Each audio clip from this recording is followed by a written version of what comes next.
My name is Michael Hall, and we're going to talk about the access, the effectiveness of ice massage and cold water for immersion as methods for supporting post-exercise recovery.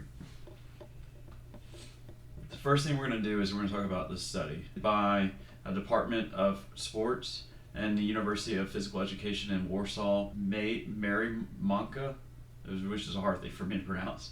The study was based on Class 1 randomized control trial. It was conducted with ice massage, cold water immersion, and control. The control was based off of just resting, so they would do exercises and then they would just rest. They wouldn't have any other thing. They wouldn't do ice massage or anything like that, or cold water immersion, none of that stuff. So another thing that we discussed, or the first thing, was the aim of the study. So this study was aimed to evaluate the effectiveness of ice massage, cold immersion, and the methods to prevent the delay of onset muscle soreness. So whenever you have just really strong muscle soreness after a lot of cardio, that soreness or that achiness, that's what they're trying to do. They're trying to find a way of reducing that soreness. So the methodology and design of this study was conducted with 36 unprofessional athletic men at the age of 20 to 27.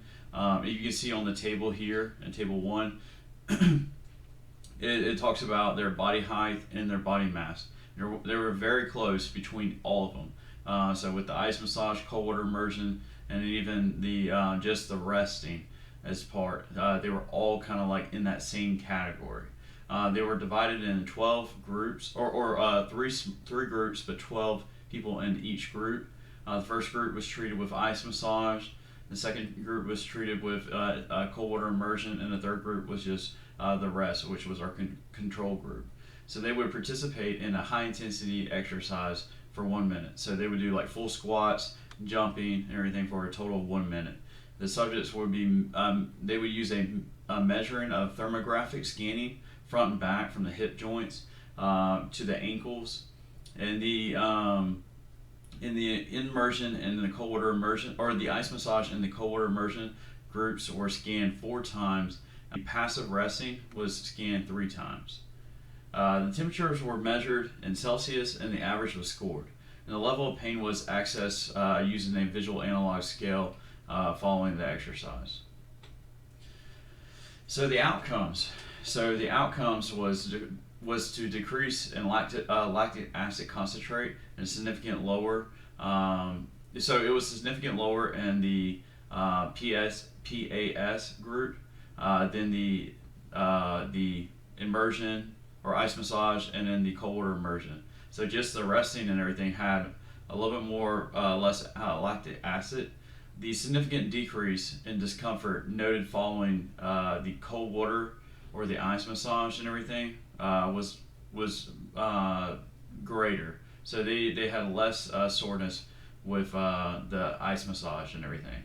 But the decline in temperature were noted on both of the cold temperatures, but higher in the cold water immersion. So the ice massage didn't get as cold. Whenever they're doing the thermals and everything, they weren't getting as cold compared to the cold water immersion. And then the results indicate that the colder the body temperatures were, the less delay onset muscle soreness to decline.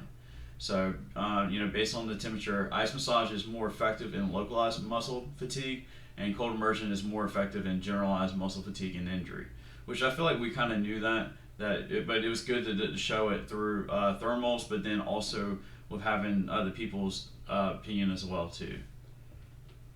So the limitations and the strengths of this study. So I feel like the limitations were the experience were all male, and they were in younger age groups. They didn't have anybody in very, from ages like my age or older, and the experiment was small. I think that the exercise duration was also short. I wish they could have done a little bit longer, maybe probably 30-minute exercises, which is considered the recommended dosage of exercise. And then and even when they were doing the interventions and everything, when they were applying the cold water immersion and the ice massage, they were only doing it for short periods. I wish they would do it a little bit longer as well too. And then, but some of the strengths, is they didn't really have any conflict of interest. no known participants had any refusals, and that may be because how small it was. They didn't really have that many people, and it can be performed in small areas. So when you're doing those exercises, it doesn't require a lot of space. Maybe the biggest thing would be the cold water immersion.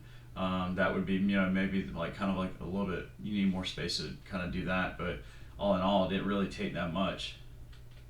And does this article support the use of modalities? Yeah, the article shows both the interventions were effective. I mean, effective in the post-exercise recovery, reduce lactic acid levels, prevent delay of onset muscle soreness, which I think would maybe the biggest thing right there. And then which intervention was best? I believe it just depends on what the client needs. If they're doing so, if like for us and everything, if someone has like tennis elbow, ice massage may be a better choice. And then cold water immersion, like if someone is having a lot of ache and pain, maybe in their legs or something like that, just from overuse. I mean, I think that would be a good thing to do. I mean, when I was in tennis, that's what they used to do. Is if we had any issues, like I would even have my shoulder in there, and just to kind of help of that cold water immersion. And it felt like it helped. I mean, it was really cold, but I think with the interventions, I think when it comes to the best one, the ice massage is going to be a cheaper alternative. I'm not saying that a person can't go out there, freeze them, a block of ice and throw it in a tub. I mean, I feel like that could be cheap too, but just when it comes to space and the cost, I just don't know if that would be the best alternative. But yeah, implications for practice and everything. I believe we can reduce, soreness, inflammation, reducing swell, but we got to make sure we follow those guidelines, of the cold burning, aching, and numbness. So I don't know if they followed those guidelines. I don't think that they had therapists on site. I believe if they had therapists and we were to do and hold that study, we may have different results. And how can we use this? I believe that we're already using ice massages already in the clinic, but I'm curious of how we can benefit from cold water immersion. It could be probably used to kind of reduce some swelling, maybe in the upper extremities. Maybe we can design something where it's like kind of like an arm trough where we have ice, pour through, and then maybe that can reduce some of the swelling or the inflammation. Certainly for athletes, but if someone is just like coming off of something where they have a lot of inflammation, that may be a good idea. So that may be an alternative. Instead of having a huge tank, maybe just an arm trough for something. So that may be an idea. But thank y'all so much, and that is it for my presentation. Thank you.